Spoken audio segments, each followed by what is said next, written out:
And it's all systems go for COSATU's May Day rally in Port Elizabeth in the Eastern Cape.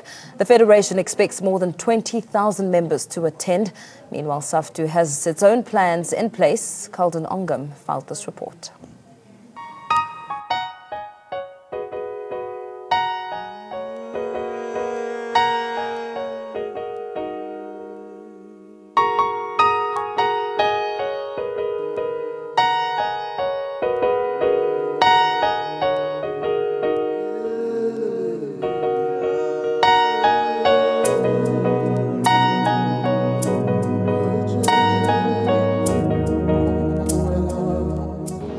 International Workers' Day, also known as May Day, is celebrated on the 1st of May in most parts of the world. International Workers' Day is also a celebration of the international labor movement and also to reflect back on the achievements of the workers. We didn't achieve what I want to achieve, you see, but most of the time I didn't want to be a boxman, you see. I wanted to be an actor. But now, you see, I didn't go well in life, and then I turned up to do boxes and something, you see. As a worker, I will be satisfied if we get more money so that we can support our children. We are right. I'm satisfied. But our salary is low. We need the salary. As a worker, I feel good because I'm working hard, always working for my company, for my people, for my boss, because they also paying me, always paying me good salary. Like tomorrow it's a holiday, but I'll be working even on that holiday because I have to get that money, you see. Yes, and then from our employers, I think they should just learn to respect us a lot and respect even this Workers' Day holiday. In South Africa, Workers' Day is celebrated as a national public holiday on May 1st each year since 1994. Labor Day stems from the efforts of the labor union movement to celebrate the economic and social achievements of workers. The space now, the value chain has changed. The economy is no more structured as it was in 1985.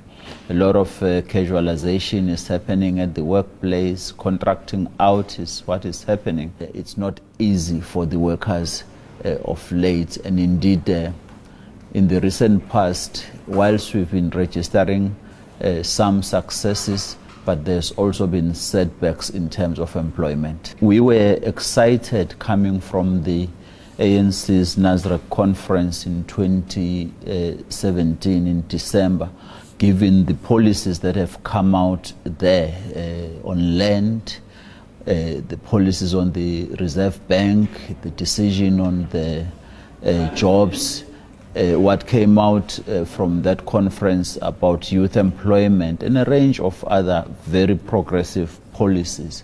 But we were saying as the Federation, but as long as that remains resolutions that are not implemented, there shall be no radical economic transformation in this country. A decent living wage is not even the 12,500 that the Marikana workers were massacred for and brutally killed for. You can't live on 12,500. 12,500 won't give you a decent house, won't give you proper transport to go to work, won't give you a decent, nutritious meal every day. It won't make you to even take your kids to a bioscope or out in the soccer game and all of that.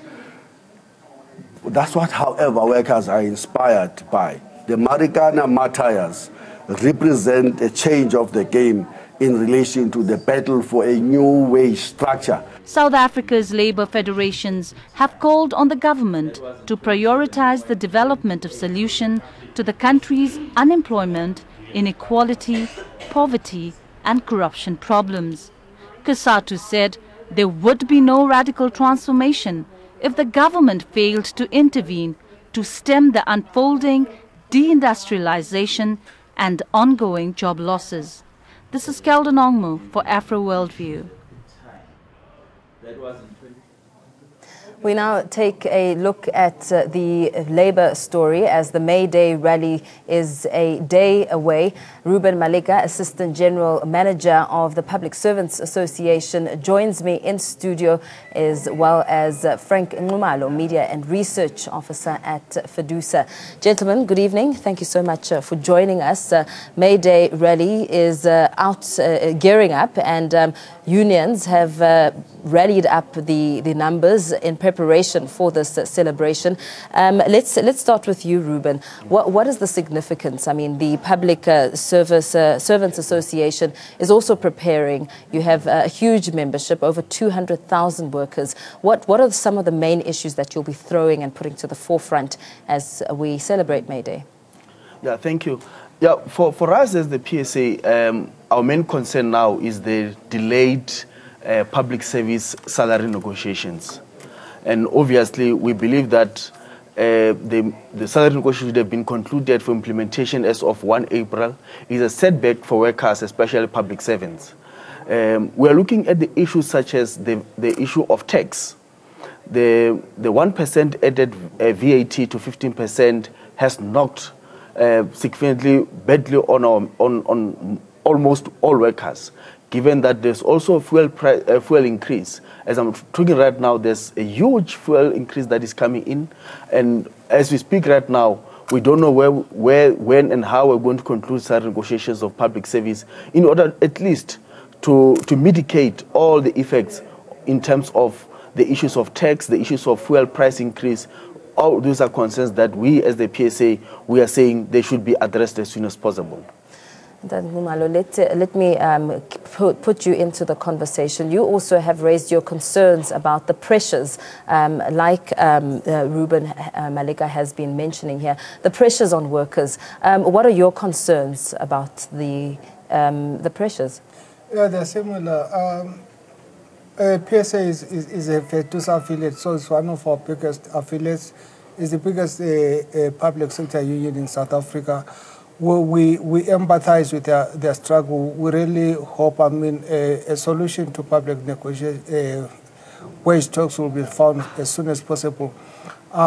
We'll be tomorrow standing together with the PSA in the main rally at Umtata. The General Secretary will be there together with the PSA leadership. But as we go into May Day, as FEDUSA, as the Federation, would have liked that the national minimum would be implemented this May, but because of parliamentary processes that had to be completed, it had to move to a later date. But we should have, wished that it's implemented as soon as possible. We hope the process will be speeded up, and it is one of things that we'd like to see happen as soon as possible. Thank you. Gentlemen, on the line we have COSATU spokesperson Sizwe Pamla. Sizwe, good evening to you.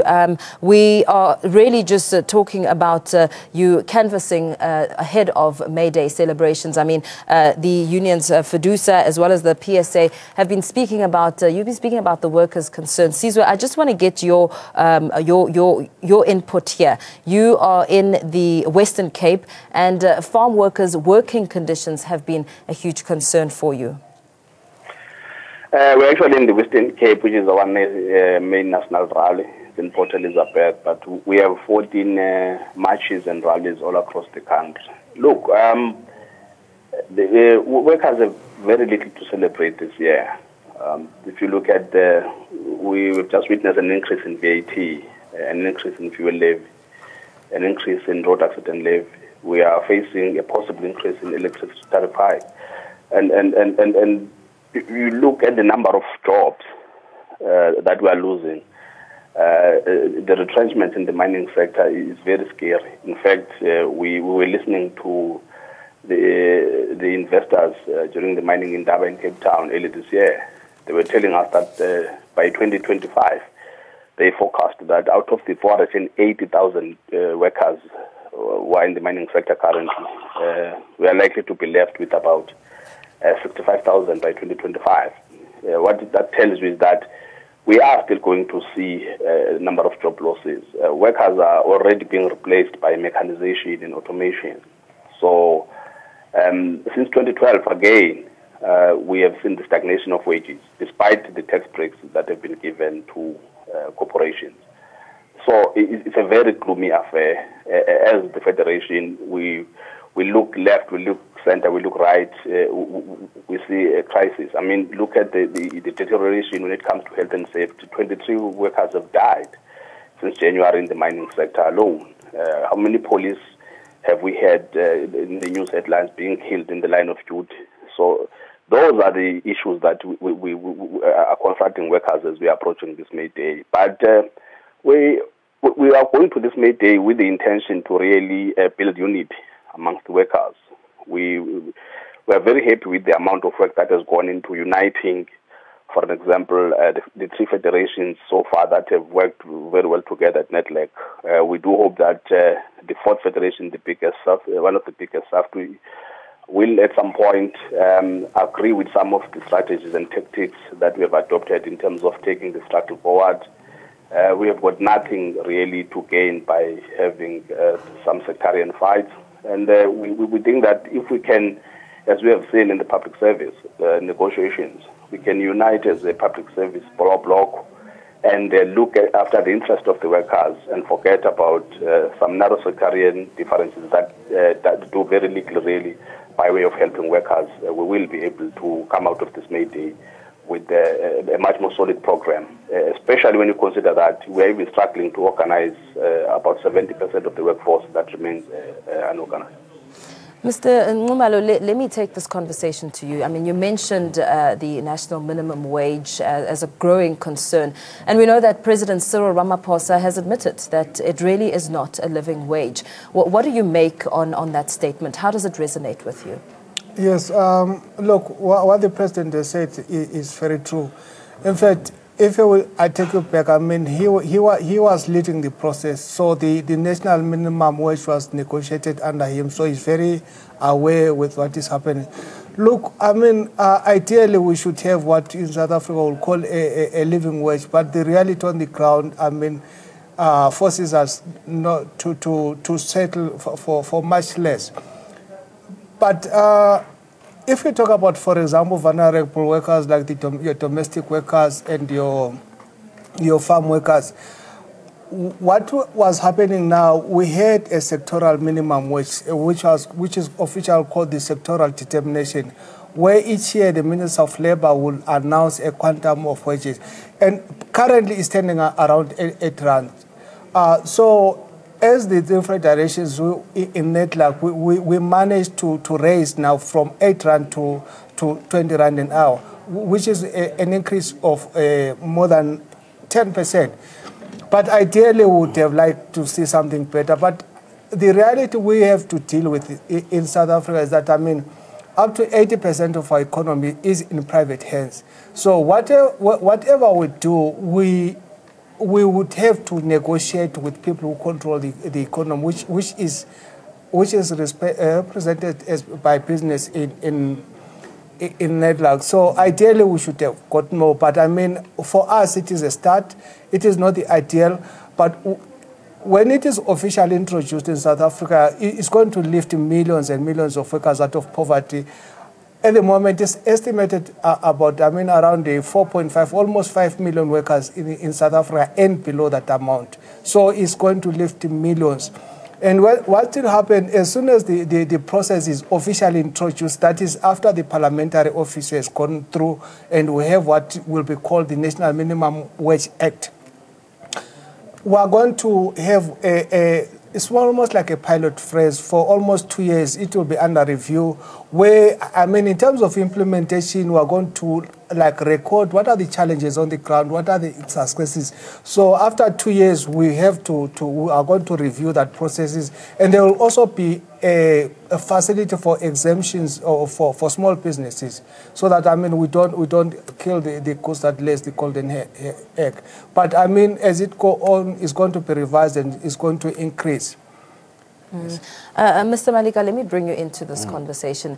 What is your view of the national minimum wage on your workers? Because you are obviously striving to advance the workers.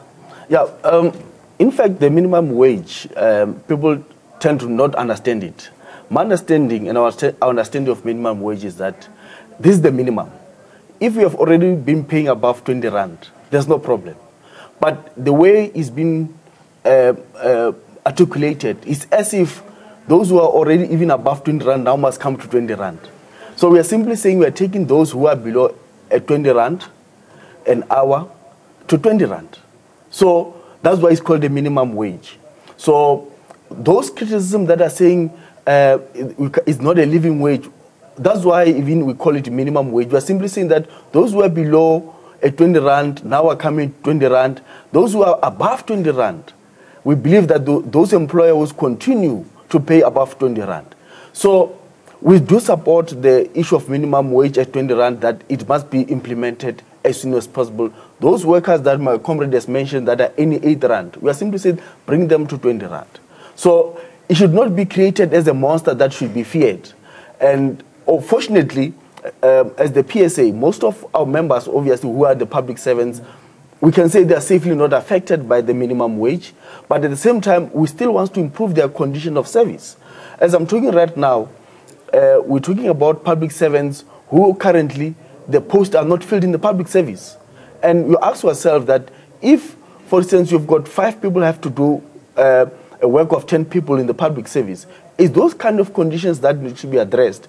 And we believe, as currently we have tabled that issue in the PSCBC, the filling of positions, including also police. If you check also correctional services, how many, I think almost every month, you hear attacks of most of our prison warders, our members, by prisoners, because of capacity. If the rough estimate of the number that is needed in all prisons to new employment is roughly about 40,000. They need new 40,000 prison warders to at least to operate in full in prisoners. But that is not happening. In police, we are saying you find police nowadays running into about 3 or 4 have to do public order policing. We are saying those are kind of things that to be addressed as workers as we move now into May Day. We are not only celebrating and we are only looking also into achievements. We are simply saying that as we go forward, we need the issues of workers to be addressed. It's not only about salaries, it's other conditions of service and also the work environment. If the work needs 10 people, there must be 10 people in the employment. Let me go back to Mr. Pamela here, who, we know that last week hundreds of thousands of people took to the streets, really just marching against the proposed 20 rand minimum wage. Mr. Pamela, let me get your sentiment and sort of feedback here on this 20 rand agreement. I mean, we know that SAFTU has said that they will take to the streets again if they don't see any changes here. What is your response to that? Well, look, it is all very well to be publicly and fashionably militant about the subject, but that still doesn't really solve the big question, whether we have the resources to do it. A wise man once said, if you want to help people, you tell them the truth. But if you want to help yourself, you tell them what they want to hear. The fact of the matter is that workers, when they listen to 12,500, it resonates because they all have got ambitions, they've got dreams. But the role of leaders, especially of the trade union movement, is to grapple with the economy that we have, not the one that we imagine. So that is what we did.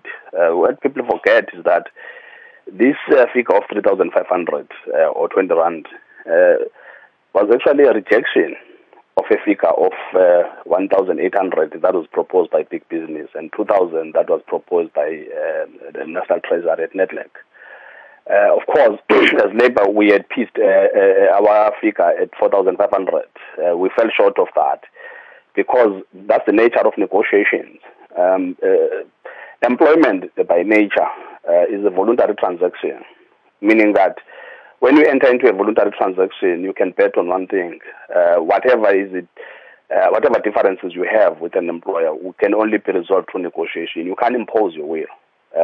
So that is why we went with 4.5, understanding that we were negotiating with people who themselves are looking after their own interest. We had to settle and pitch this at between 3.5 and 3.9.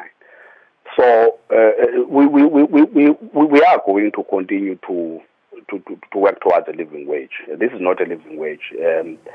This is actually something that gives us a foundation, it gives us a start, something that we can work with. In fact, there's between 4 and 6 million workers who are currently brutally exploited, despite the fact that some people are unhappy with 3.5. What is worse is that we have got so many people who earn below 20 rand. So at the end of the day, we will not be judged by our good intentions, but we will be judged by the results.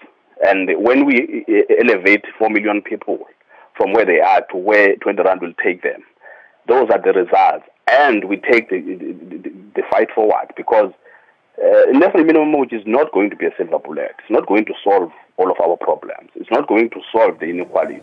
What national minimum wage is going to do is going to allow us to have a start as to how to transform this uneven labor market system that we have. And also, we still have to come out with other policies that talk about how do we transform the economy, how do we include those on the sidelines. So as COSATU, we understand exactly our role. Our role is not really to go to workers and make the kinds of statements that will get us easy applause.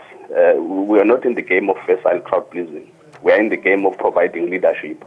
And in doing so, we have to understand the pros and cons of a minimum wage. We have looked at other countries that have tried to use the minimum wage for political reasons, and the consequences are there. But we have looked at the countries that have actually managed the national minimum wage very well, and they've managed to make a difference not just in the lives of the workers, but in their economy. And we think we'll have to take the good lessons and avoid the pitfalls. So as we go forward, we are very clear as to what needs to be done.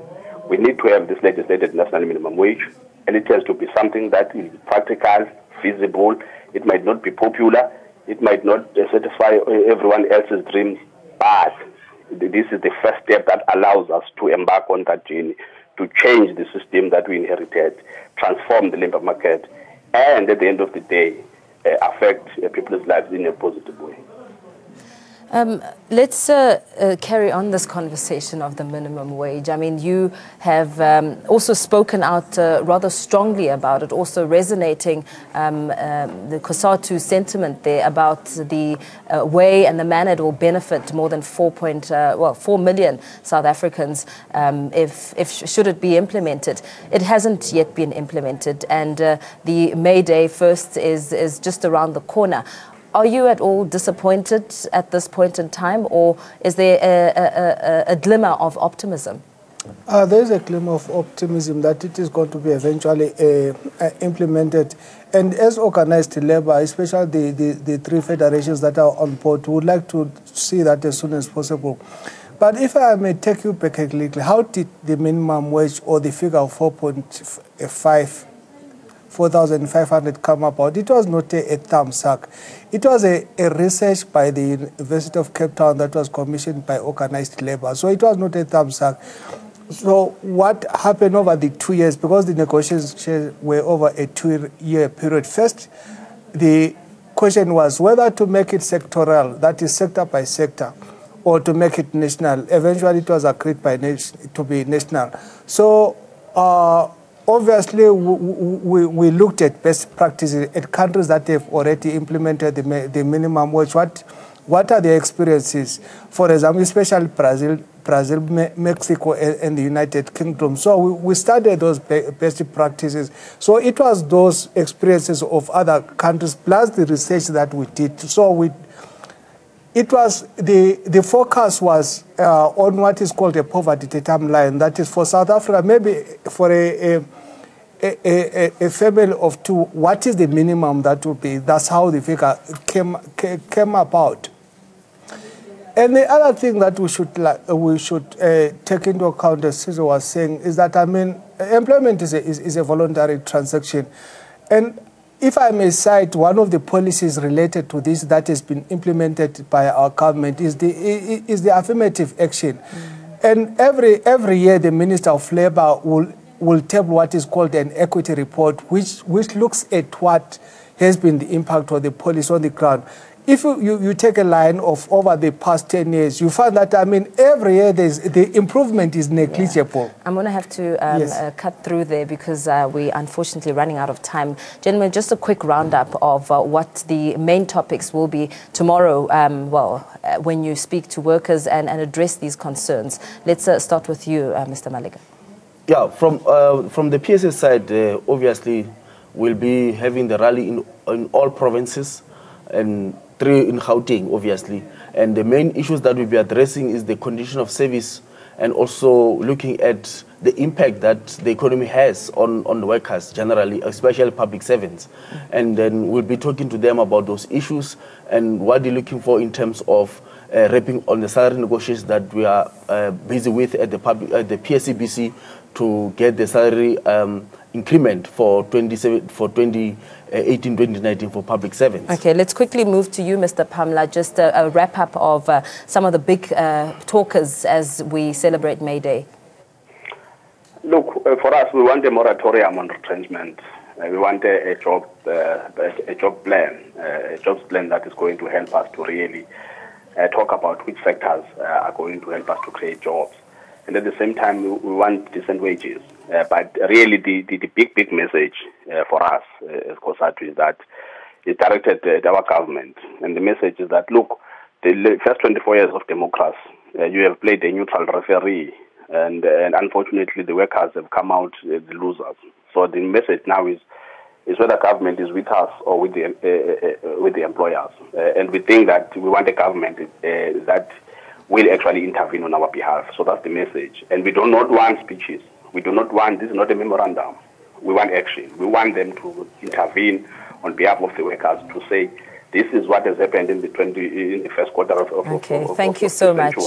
Unfortunately, I'm going to have to cut you off there for time purposes. Gentlemen, thank you so much for your time. Let's take a quick break now, and we'll be back with more news.